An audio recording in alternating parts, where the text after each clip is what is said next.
What is going on, guys? My name is Dustin. Welcome back to the channel. And I wanted to go through all of the books I read in 2024. So I started reading again in 2023, and I don't remember how many books I read back then. I should probably try to find out. But I set a goal for 2024 to read a total of 20 books.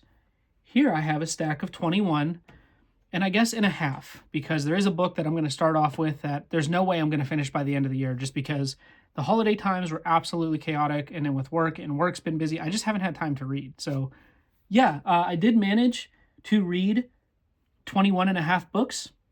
And for some people that are avid readers, you're probably like, that's terrible. That's not a lot. And I would agree. There are people that can read hundreds of books a year. There are people that can read multiple books a month. I cannot. It's a time thing. At home, I'm always doing something. My wife and I have errands to run or plans or something, and I have a baby. So there's just no time to really sit down and get into a book unless it's at night. But by the time that I am laying down in bed, I am falling asleep because I do work 40 hours a week and I'm a dad. So there's that.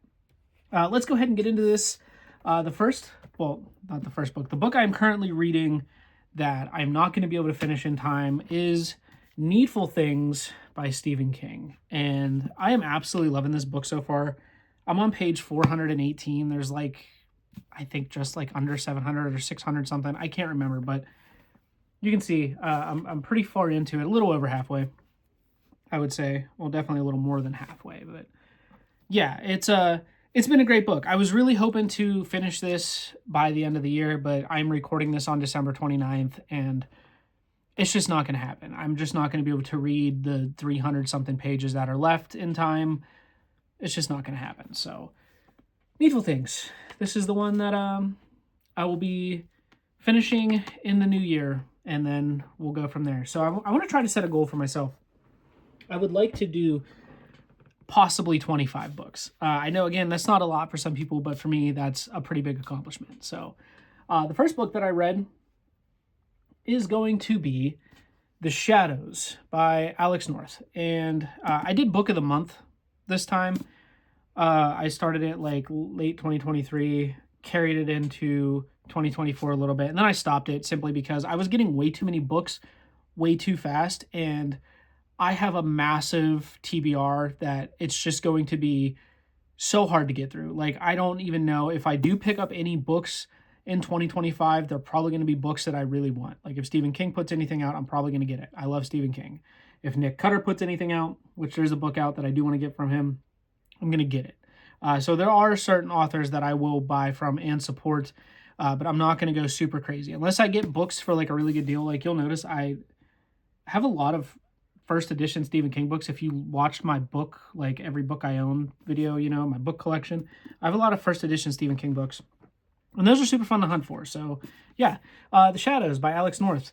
This is about a group of kids, and they essentially learn how to lucid dream, and they commit these horrible things in these lucid dreams, and it's just crazy plot twist after plot twist. I remember a lot about this book, but it's hard to talk about without spoiling it if it's something that may interest you that you may want to read.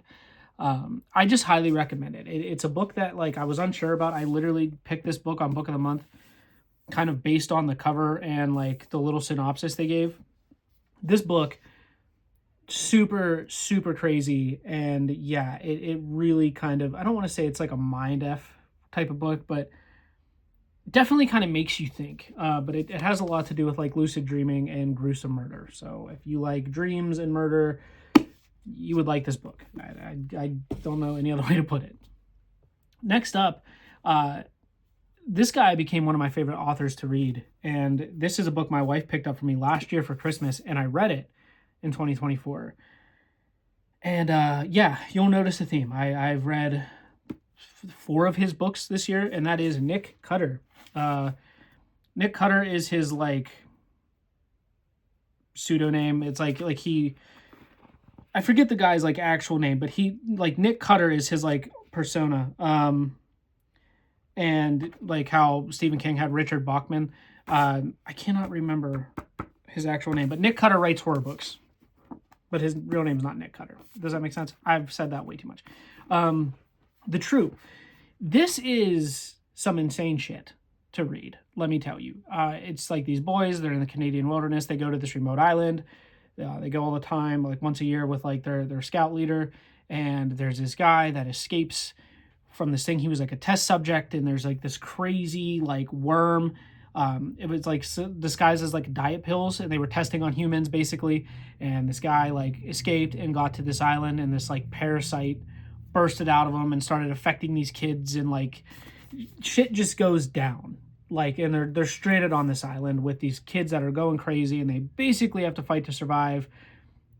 It's pretty crazy shit. Again, like I said, I highly recommend Nick Cutter.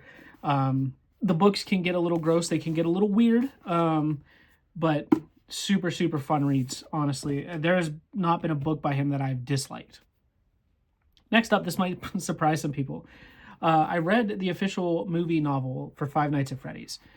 Reason being, my son, my oldest, huge Five Nights at Freddy's fan. Massive. He got an Oculus for Christmas. I bought him Help Wanted 2. And he's just really into the lore of Five Nights at Freddy's. And we watched the movie. It came out on my birthday in 2023. We watched it. We fell in love. We picked it up day one, of course, 4K. We had to. And then they put out the novelization. And I've watched that movie with him, I don't even know how many times, 3, 4, 5 times maybe. And every time he's like, oh, like this is linked to this, and this. And he like reads all the graphic novels. Like he's really into it. And I liked the movie, and I wanted to read the novelization. And it is the movie with more detail because it's a book. And they can pack more into a book than in a movie, believe it or not. And yeah, it was a really fun read. I actually really liked it. And now I have an interest in Five Nights at Freddy's. Going back to Nick Cutter, we have The Deep. This book made me feel claustrophobic. And I am somebody who I am claustrophobic. I have claustrophobia. I don't like being in tight places. I don't like being in large crowds of people, shoulder to shoulder, chest to back. I hate that. I get so like, I just want to freak out. If you have a fear of water and you are claustrophobic, this book may not be for you, because it's quite literally The Deep. It's about this station, this research station that is on the very bottom depths of the ocean, and they send people down there, and being down there in total darkness, they go crazy, shit happens. There's this weird like gel-like amoeba thing that is like, it's crazy. It's Nick Cutter, it just gets crazy. But yes, this literally takes place at the very bottom of the ocean. Like, basically in the book they state this is the only time people have ever been to the bottom of the ocean, like physically down there. And yeah, it's crazy. It definitely, like, it is a very uneasy read, because if you have like any sort of fear of like deep water and claustrophobia, this one will definitely get you. And then next up, probably my favorite Nick Cutter book that I've read, and that is Little Heaven. This book is crazy. This book is like, this bounces around between time periods, and it's basically like these 5, I don't want to say there's 5. Let's see, 1, 2, 3. There's 3. They go by the Englishmen. They're essentially like assassins, basically. And they travel out to hunt for this girl's nephew. They travel out to the middle of nowhere, middle of the woods. There's this crazy religious compound out there with the guy, the reverend, who is just batshit crazy. And it kind of takes place of that. I cannot remember what it's called off the top of my head, but like, like drink the Kool-Aid, and they all like commit mass unaliving with each other, that whole thing. It's like something like Jones incident. I don't know. It's kind of loosely based on that. But then there's this crazy like black rock obelisk thing, and it's just like, it like made the Reverend go crazy. And it's Nick Cutter, so there's like weird monsters and creatures and just gory, gross goodness in these books. But yeah, this one it's basically about a religious cult and like 3 assassins, and they're trying to get this kid, safe. Next up, the only Richard Bachman book I own, and that is Thinner. Says Richard Bachman. Stephen King writing as Richard Bachman, but Stephen King. Thinner. Really great. I own the movie too. This is about a guy who is a lawyer, and him and his wife are driving, and his wife is doing very naughty adult things to him in the car, and he hits this gypsy woman. And basically, because he's a lawyer and because he has pull in the town he lives in, he essentially gets away with murder. And this gypsy guy is standing outside the courthouse. He touches his face and says thinner. Mind you, the guy that this takes place with, Billy Halleck, very, very big guy, very big, very overweight. And he starts rapidly losing weight, and he almost dies, essentially. And he has to try to reverse this gypsy curse before he dies. And everybody that was involved with getting him off scot-free essentially gets plagued in all these terrible ways by this gypsy. And it's fun. It's a fun read. Next up, one of the biggest books I've read this year, and that is The Stand by Stephen King. Holy shit, this book is a doozy. And this is a book that has been recommended to me, and the way people have explained it, I'm like, I don't think I would like it. But I ended up watching the show, the remake of the show. I have seen the original as well. And it got me really interested. And it's basically like post-apocalyptic battle between heaven and hell. Crazy. It's basically, it's kind of eerie reading because it's almost like COVID. It's basically, there's a sickness that goes around, starts wiping people out. Some people are immune, and a lot of these people are seeing like this lady in their dreams, and she's like telling them to go to Colorado. You know, like they believe that she's like a disciple of God, essentially. And basically these people have to congregate to Colorado and basically restart over. But on the other side in Las Vegas, there's Randall Flagg, who is essentially the devil. And, you know, he has like his people that are trying to kill the people in Colorado. And it's just this whole back and forth crazy thing. A lot of heaven and hell type references in it. I'm not a very religious person at all. And this book definitely piqued my interest. And it's a big one. This book is over 1,100 pages. It's huge. I think it took me a couple months to read. Maybe like a month and a half, I think I got through this one. But it was one of those books that like you pick it up and you just can't put it down. Highly, highly recommend if you're a fan of Stephen King. And if you're not, definitely give this book a go. It's great. It is so great. Next up, this was a really short book. This book took me a while to read. You would think, like, I mean, it's short. It's only like 142 pages.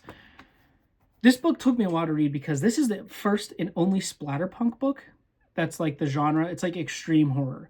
And it's gross. It is really hard to read because of how like uneasy it makes you feel. When I read books, I'm a very like visual person. So when I read books, like I play the scenes in my head like it was a movie. And this book is just, it's gross. It's very, very extreme. There's a lot of essay and things like that take place in this book, in very, very gruesome, in detail scenes of like torture. I mean, like it's insane, like how crazy it is. Like you can watch like extreme gore movies like Terrifier, if you even want to call this extreme gore. There's like super extreme, disturbing movies out there. This book is absolutely insane. And yeah, I don't know. I don't think I could get into splatterpunk.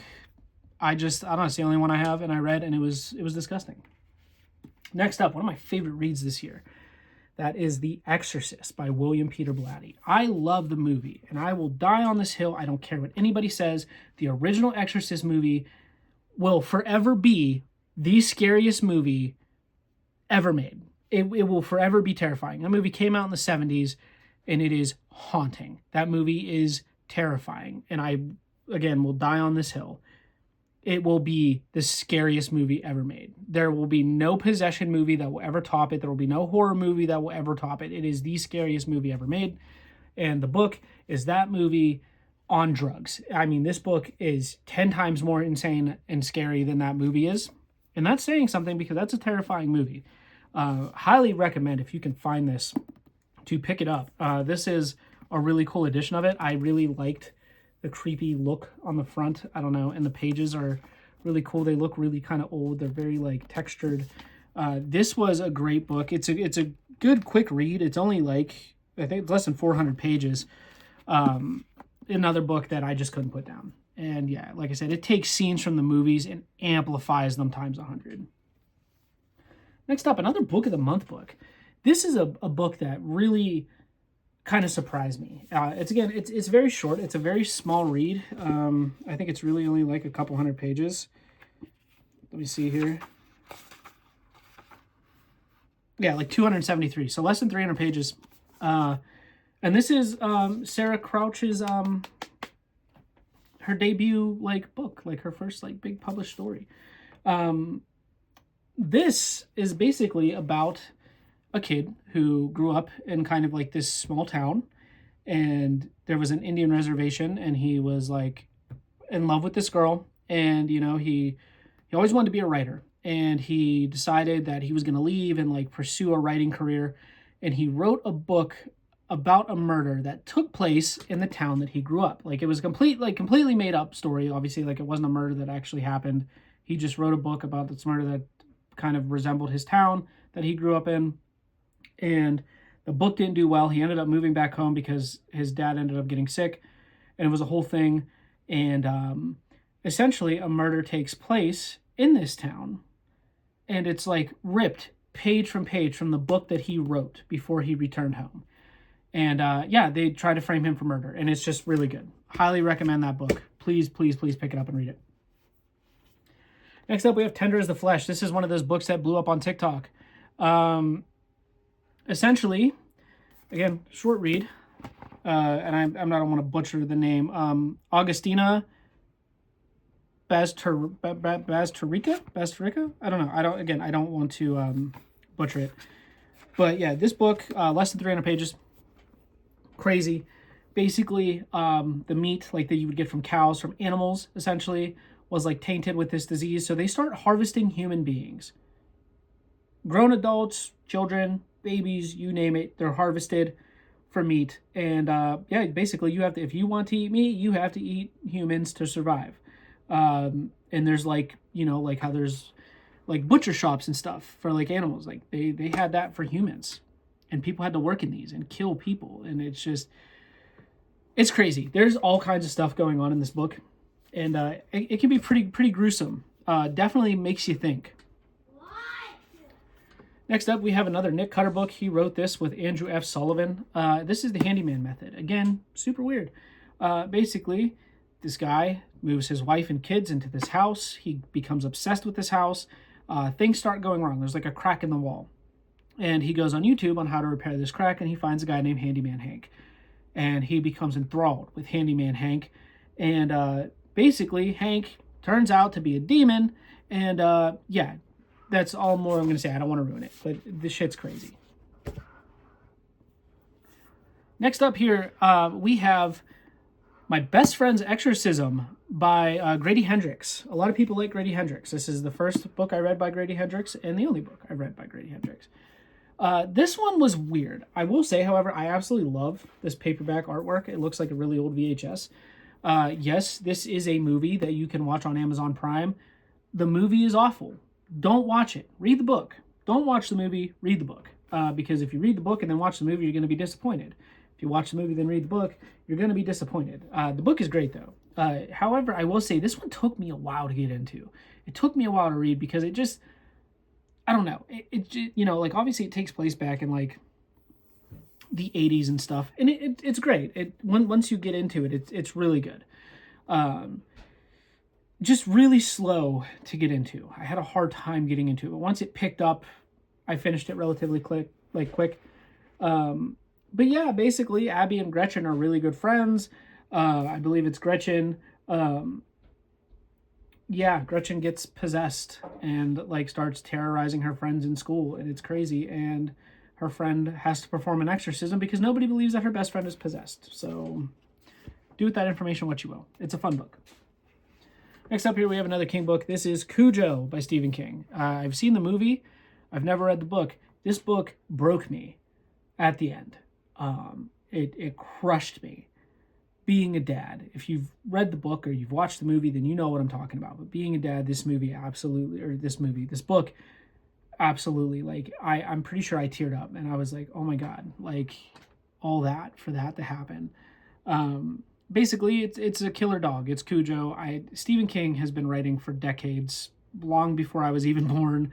And yeah, Cujo is a book that he wrote pretty early on. So I'm sure a lot of people know about it. If you don't, it's basically the Saint Bernard who gets rabies and just ends up killing people, and it's sad. It's a very sad book.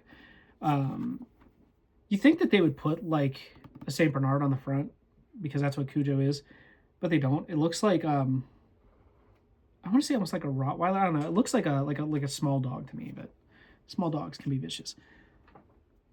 Next up, another Stephen King book here. We have You Like It Darker. This came out on my wife and I's anniversary, or the day before our anniversary, rather. But this was an anniversary gift from my wife. This is a collection of short stories that Stephen King put out in 2024. And the reason that I was really excited about this, and the reason I read Cujo prior to this, was because there's a short story in here called Rattlesnakes, which is the sequel to Cujo. The stories in this book were good. There's a lot that stand out, and then there's some that are just okay. Very hit or miss, honestly. I believe he is putting out a paperback version of this sometime in 2025 that's going to have some extra, like 2 or 3 extra stories in it that weren't in this. I'm not going to pick it up again just because it has a couple extra stories. I'm cool with this one here. The artwork is absolutely beautiful. But yeah, it's okay. It's okay. A lot of people may not like it, but yeah, some stories hit really good. Some stories are just eh, and then a lot are easily forgettable. So next up, we have another Stephen King and another doozy of a book. And let me tell you, when I say this is my favorite book of all time, I don't know if there's anything that will come out this year that will top this book for me. Again, it's another book that was super recommended to me, and the way people explained it, I was just like, I don't think I would like it. And then I come across Books Are Sick. His name is Nick. He goes by Books Are Sick. He has a YouTube channel and a TikTok. I found him on TikTok. I also watch him here on YouTube. He described this book in a way that made me want to go out and get it immediately, and so I did. And I read it, and I loved it. And I'm probably going to read this book again very soon. So don't be surprised if it makes my 2025 list again. And that is 11/22/63 by Stephen King. This book, I love history. Basically, it follows Jake Epping, and he is friends with a guy named Al. Al owns this diner, and in this diner is a portal to 1960. I believe it starts in 1960 when you go back in time. But like every time you come back to the present, you've only been gone for 2 minutes, and when you go back through the portal, it resets to like a certain date. But yeah, he goes back to try to stop the assassination of JFK, and it turns into this beautiful love story. And I am not somebody that reads like any sort of romance books or any sort of love stories. It's just not my thing. But just the connection in this book between the two characters of Jake Epping and, oh my God, why can't I remember her name? I was just thinking. Oh my God. He meets this girl. I cannot remember her name. It was just, I can see it in my head, and I can't think right now. But he meets her, and oh my God, it is heart-wrenching. It is on the edge of your seat. This is a book that once you pick up, you won't put it down, and it's big. This book is well over 800 pages, like 850. Great book. My favorite book I've ever read. Again, there will be no book that tops that anytime soon. At least I believe so. Next up here, we have Adam Caesar's Clown in a Cornfield 3, The Church of Friendo. I've read the first 2. That's why you're not seeing the first 2. I read them last year. I was really excited for this book. I pre-ordered it, had it day one. I had to. I love Adam Caesar and everything he does. Check out the Clown on a Cornfield series. If you love the Scream franchise, you will like this. It's great. It follows Quinn Maybrook. She moves from Philadelphia after her mom died with her dad to this small town called Kettle Springs. And basically there's like this feud that takes place between the teenagers and the adults. And then there are people that dress up as the town mascot, Friendo the Clown, and kill these kids. And it just evolves over the series of books. So highly recommend Adam Caesar. Great author. He actually wrote a movie that I picked up. It's in my last video if you guys want to watch it. But yes, we have Clown in a Cornfield 3, The Church of Friendo. Next up, I read The Thicket by Noel W. Ely.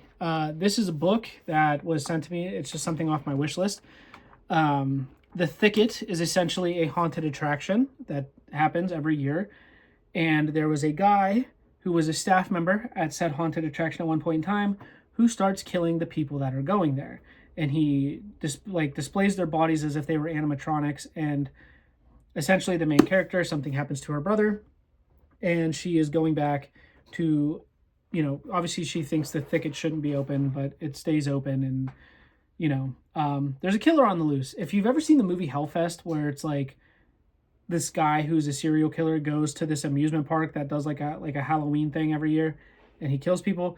If you've ever seen Hellfest, you would like this book. But this book is fantastic. I highly recommend it. Next up, we have Chasing the Boogeyman by Richard Chizmar. Stephen King talks pretty highly of Richard Chizmar. I believe they co-wrote a book together. But he also has Becoming the Boogeyman, which is the new one. I've not read it. I've not picked it up.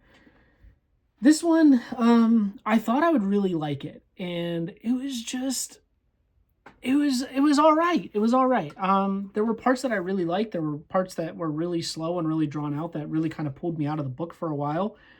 But it was okay. It's basically this serial killer that ravages this town and is essentially reaching out to the main character through like these cryptic messages, and he's trying to work with the police. The main character's trying to work with the police to find out who it is. And I believe the second one picks up, like they do catch the killer at the end of it. And I believe the second one is like Becoming the Boogeyman is like from the serial killer's point of view of why he started doing what he does. So pretty cool. Next up here, we have a book by Stephen King's son, and this is a book that I loved. And again, it was one of those books that I picked up and I couldn't put down, and that is Nosferatu by Joe Hill. Yeah, Christmas has never seemed so scary. There's a place called Christmas Land where there's a guy who's essentially a vampire. He drives this really old Rolls-Royce Wraith and takes these kids to Christmas Land to give them a better life, but he essentially drains their souls. And this follows Victoria McQueen. She goes by Vic. And basically the guy, Charles Talent Manx, kidnaps her son, and she wants to stop that from happening. And again, there's kind of like a love story element to it. There's like some instances of like time travel, like the Shorter Way Bridge, and like certain people have like these gateways to go to like a different universe essentially, and it's pretty cool. I do really enjoy this book. I know they made a TV series about it. I've not watched it. I probably won't, but I did like this book a lot. And then last but not least, the book that I finished off, this was book number 21. This was The Devil Crept In by Anaya Alborn. And I'm going to say, I didn't care for it. I really didn't care for it. The story, fantastic. The premise, the idea, super, super good. The execution, I don't know. A lot of people compare her. They say she's like the female Stephen King, and somebody who loves Stephen King, I was really excited. Just not for me. I don't know if it's just this book specifically, or if it's just her style of writing. From what I've seen, a lot of people seem to say that her writing is pretty repetitive. So I don't know if I'll pick up any more Anaya Alborn. But if you guys like her, recommend another book to me. Maybe I'll check it out. But I wasn't too impressed. Again, the story, fantastic. The writing drove me insane. This one was really hard to get through. I'm honestly surprised I even finished it. This was almost a DNF for me. But I did. I got through it and finished book number 21. And that is all the books that I've read this year. Yeah, if you guys like this stuff, if you like content on books, let me know. And maybe I'll do more. But I love you guys. Thank you so much for watching. Don't forget to like, comment, and subscribe if you guys are brand new to the channel. As always, I'll see you later in another video. Bye-bye.